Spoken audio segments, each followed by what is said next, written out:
Hello student, welcome to my YouTube channel CP study pro 20 में आप सभी का स्वागत है।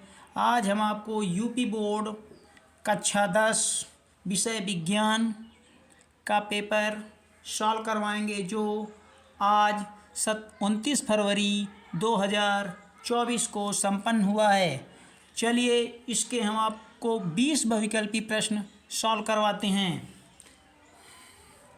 सबसे पहले देख लेते हैं पेपर 824 आईओ इस पेपर का संकेतांक है और समय 3 घंटे 15 मिनट था। चलिए अब हम इसके अंदर बहुविकल्पी प्रश्नों पर ध्यान देते हैं। क्वेश्चन नंबर 1 है, निम्न में से कौन सा लेंस छोटे अक्षरों को पढ़ने के लिए उपयोग में लाना चाहिए? कौन सा लेंस उपयोग में लाना चाहिए? तो लिखा हुआ है ऑप्शन ए में 10 सेंटीमीटर फोकस दूरी का उत्तल लेंस, 10 सेंटीमीटर फोकस दूरी का अवतल लेंस, 20 सेंटीमीटर फोकस दूरी का उत्तल लेंस, अगला 20 सेंटीमीटर फोकस दूरी का अवतल लेंस। तो इसमें सही होगा ऑप्शन ए। ऑप्शन ए आपका सही होगा। पहले का ए हो जाएगा 10 सेंटीमीटर फोकस दूरी का उत्तल लेंस। अगला प्रश्न है 2 नंबर, तारों के टिमटिमाने का कारण है। तो तारों के टिमटिमाने का कारण होता है वायुमंडलीय अपवर्तन। अगला प्रश्न है, उत्तल दर्पण द्वारा अनंत पर स्थित वस्तु का प्रतिबिंब होता है।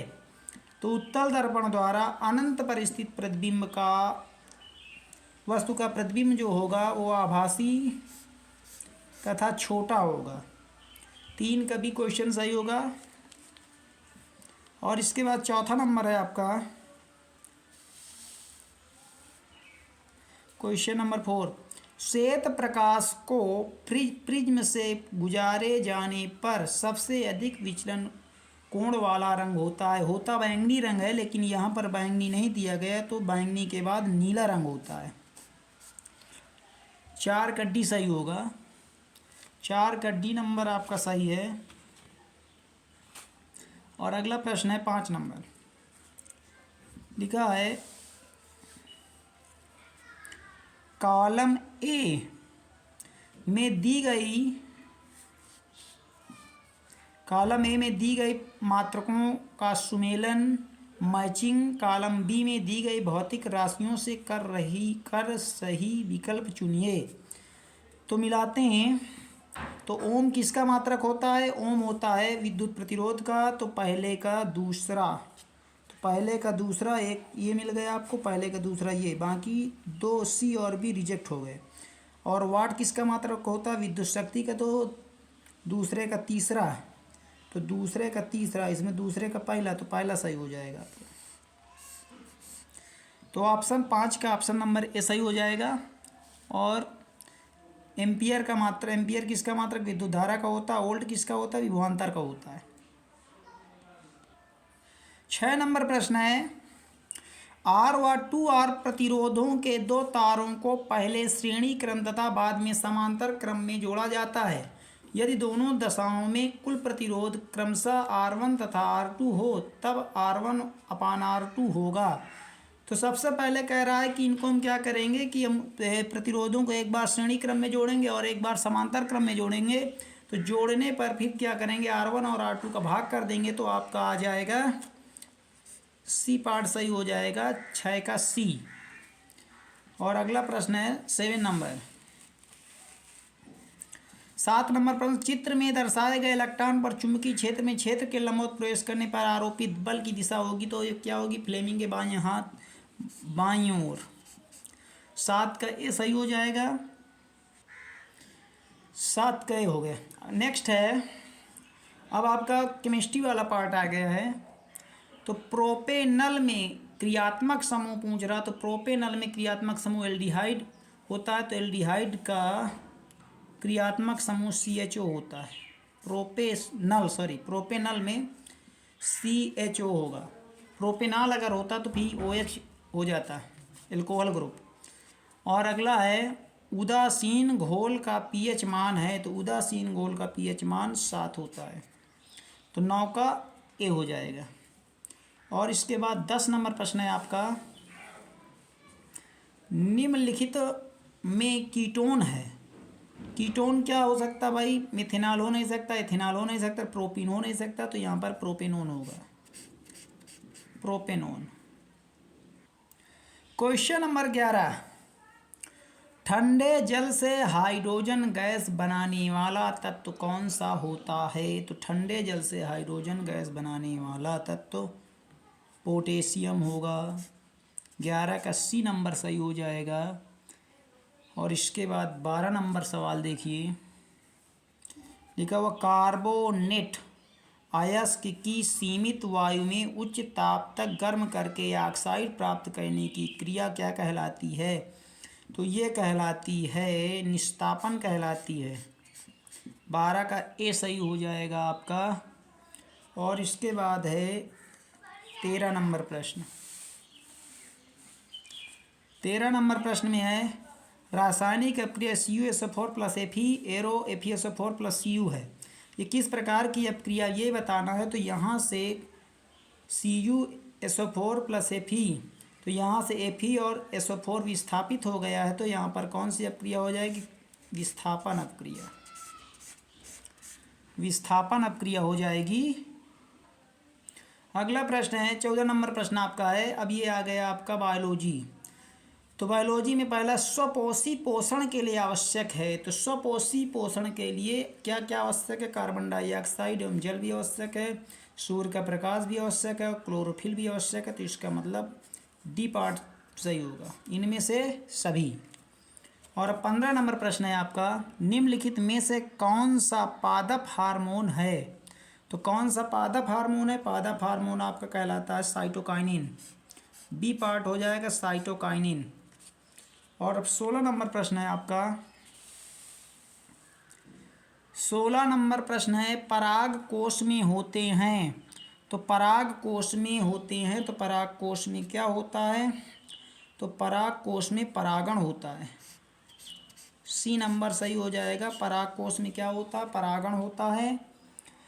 और इसके बाद अगला प्रश्न है आपका, पुनरुद्ध भवन पुनर्जन्म द्वारा प्रजनन होता है। तो इसमें मुझे लगता है हाइड्रा में भी होता है और प्लेनेरिया में भी होता है। ये ऑप्शन दोनों सही होंगे, दोनों ऑप्शन सही होंगे। हाइड्रा में भी होता है और प्लेनेरिया में भी होता है।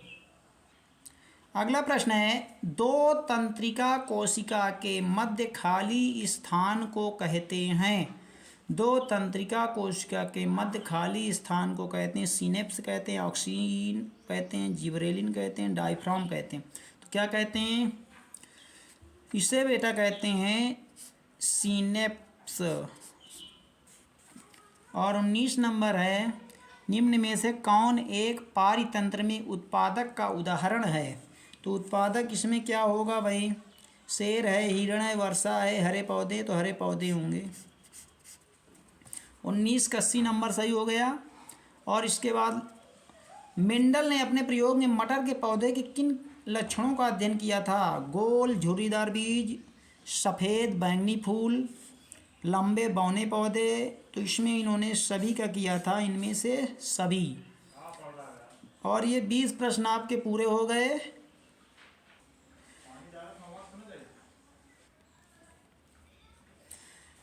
अब अगला भाग है, वर्णनात्मक प्रश्न आए हुए हैं। तो जिसमें देखिए आया वो भौतिक विज्ञान है, प्रकाश के प्रकीर्णन की दो प्राकृतिक घटनाएं बताइए। और ये सब आपको पढ़ाया गया था। दृष्टि दोष कितने प्रकार के होते हैं उनके नाम लिखना है। तो दृष्टि दोष जितने प्रकार के होते हैं आपको नाम लिखना है। फिर प्रश्न आया है, उत्तल दर्पण तथा उत्तल लेंस के दो उपयोग लिखिए। ये भी आप लोगों ने अच्छे से पढ़ा होगा। अवतल लेंस से किसी वस्तु के प्रतिबिंब बनाने का किरण आरेख, ये भी आप लोगों ने बहुत अच्छे से पढ़ा है। और इसके बाद किसी प्रतिरोध में धारा प्रवाहित करने पर वोल्ट मीटर तथा एमीटर को कैसे जोड़ते हैं, ये भी पूछा गया है आपका 2 नंबर का। और अगला सवाल है, 500 वाट का रेफ्रिजरेटर 12 घंटा प्रतिदिन उपयोग में लाते हैं, रेफ्रिजरेटर द्वारा 30 दिन तक कितनी किलोवाट घंटा ऊर्जा का उपयोग किया जाता है। तो इस सवाल को आप लगा सकते हैं। सूत्र होता है यूनिट बराबर वाट गुणे घंटा गुणे दिन बटे 1000। तो यहाँ पर कितने वाट कह रहा, 500 वाट। तो लिखेंगे 500 वाट गुणे 500 वाट का रेफ्रिजरेटर 12 घंटे तक चलाया जाता है और कितने दिन, 30 दिन तक उपयोग किया जाता है। तो इसे हमें बताना है कितनी किलोवाट घंटा ऊर्जा का उपयोग किया जाता है। तो यहाँ पर हम 1000 का भाग हो जाएगा, इसकी फार्मूला में रख दिया, 1 0 1 0 1 0, टोटल 3 0 कट गए। तो गुणा कर देंगे तो 12 पंच 60 हो जाएगा, 60 त्रिक का तिछंग 18, 60 गुणे 3 तो आ जाएगा आपका 180 किलो वाट घंटा। तो 180 किलोवाट घंटा आंसर आ जाएगा। अगला है, अब नेक्स्ट है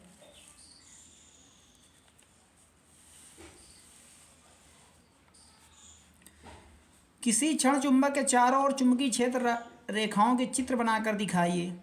ये भी आप लोगों ने बनाया होगा, क्षण चुंबक रखकर बल रेखाएं खींची होंगी। धारावाही परिनालिका के कारण चुंबकीय क्षेत्र किन किन कारकों पर निर्भर करता है। ये भी फ्लेमिंग के बाएं हाथ का नियम आप लोगों ने याद ही किया है। और अथवा में दिया गया चुंबकीय क्षेत्र में रखे धारावाही चालक पर लगने वाला बल किन किन कारकों पर निर्भर करता है। फिर प्रश्न आया घरेलू विद्युत परिपथ में कितने तार प्रयुक्त होते हैं, प्रत्येक के नाम तथा आवरण के रंग लिखिए। अगला प्रश्न है केमिस्ट्री का है, निम्नलिखित यौगिकों के IUPAC नाम लिखिए। तो IUPAC नाम आपको स्कूल में पढ़ाया गया है। तो चलिए हम एस्टिलीन का IUPAC नाम बता देते। इसका अणुसूत्र होता है C2H2 और इसमें एक कार्बन है। तो हम क्या करते हैं, एल्केन से E को हटाकर ENE जोड़ देते हैं। तो ये बन जाएगा आपका एल्कीन। तो एल्कीन बन जाएगा। तो यहाँ पर कार्बन कितने हैं बेटा, तो कार्बनों की संख्या 2 है। तो 2 कार्बन को क्या कहते हैं, एथ कहते हैं। तो ये बन जाएगा आपका IUPAC नाम इसका हो जाएगा, एस्टिलीन का IUPAC नाम हो जाएगा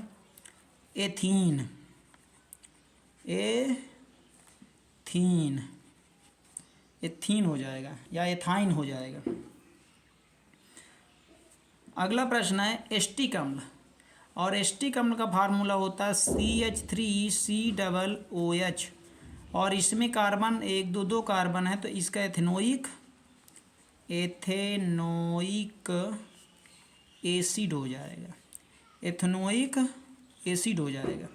यानी क्या किया हमने, एल्केन से E को हटाकर OIC ओइक जोड़ दिए, ओइक एसिड, तो बन जाएगा एथेनोइक एसिड। अब नेक्स्ट है एथेनॉल के 2 रासायनिक अभिक्रियाओं के रासायनिक समीकरण लिखिए। तो एथेनॉल के 2 रासायनिक समीकरण आपने लिखा होगा, पढ़ा होगा। अब नेक्स्ट था दहन अभिक्रिया को समझाइए तथा इसके 2 उदाहरणों का रासायनिक समीकरण लिखिए। फिर दूसरा प्रश्न सक्रियता श्रेणी को समझाइए तथा इसका एक उपयोग लिखिए। फिर है अगला प्रश्न था अम्ल और क्षार से आप क्या समझते हैं। दैनिक जीवन में pH के 2 उपयोग लिखिए। विरंजक चूर्ण प्राप्त करने की विधि का रासायनिक समीकरण तथा उपयोग लिखिए। फिर यहाँ पर टिप्पणी लिखनी थी, मिशेल और संक्षारण और कार्बन की सर्वतोमुखी प्रकृति। कार्बन की बताना था कि इसमें संयोजकता 4 होती है। अब नेक्स्ट आ गया आपका बायोलॉजी का पार्ट है। बायोलॉजी के पार्ट में जो प्रश्न आपको आए हैं, तो कायिक प्रवर्धन क्या है, ये सब आपने पढ़ा है। प्रकाश संश्लेषण, मानव हृदय के बारे में आपने पढ़ा। ओजोन परत क्या है पृथ्वी के लिए, इसके महत्व पर प्रकाश डालिए। और लास्ट में आपका प्रश्न है निम्नलिखित पर टिप्पणी लिखिए। तो लिंग निर्धारण, मेंडल के नियम, ये बहुत इंपॉर्टेंट रहते हैं। हर टीचर आपको बताता है कि ये परीक्षा में पूछा जाता है। तो आप लोगों ने बहुत अच्छे से पेपर दिया होगा, इसलिए इसकी हम आशा करते हैं।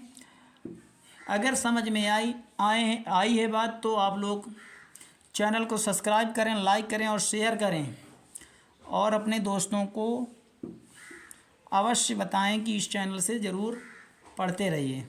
धन्यवाद।